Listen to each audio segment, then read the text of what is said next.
ஆண்டவருடைய பிள்ளைகள் முடிஞ்ச வரைக்கும் மேக்சிமம் நீங்கள் தனியாக நின்று பழகுங்க, தனியாக நில்லுங்க.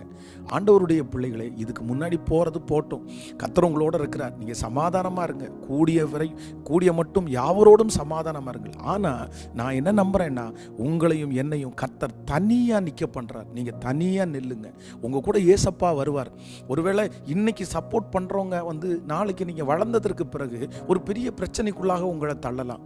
அதனால் இந்த இடத்துல ஆபிரகாம் எதை யோசிச்சார் அப்படின்னா, நீ தனியாக போப்பா, நான் தனியாக இருக்கிறேன்ப்பா, பரவாயில்ல, நீ உன் வழியை பார்த்துக்கப்பா, நான் என் வழியை பார்த்துக்கிறேன். ஒருவேளை இப்படிப்பட்ட சூழ்நிலையில் யாராவது இருப்பீங்கன்னா, நீங்கள் சமாதானமாக, ஒருவேளை அவருக்கு என்ன வேணுமோ சரி நீங்கள் எடுத்துகிட்டு போங்க, உங்களுக்கு என்ன வேணுமோ நீங்கள் பேசி சமாதானமாக நீங்கள் தனியாக நில்லுங்க. ஐயோ அவர்களோட இல்லைன்னா நான் எப்படி செய்வேன்? அந்த ஸ்கில்லை நீங்கள் தான் வளர்த்துக்கக்கூடிய கிருபையை ஆண்டவர் உங்களுக்கு தருவார்.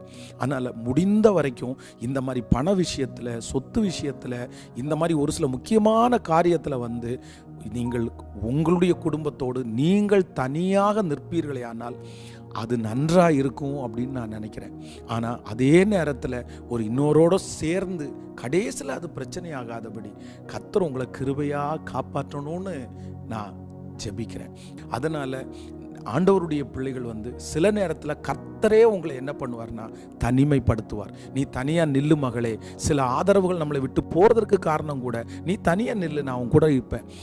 அதான் உலகத்தில் ஒரு பழமொழி சொல்லுவாங்க, எலிவளையானாலும் தனி வளை வேண்டும் அப்படின்வாங்க.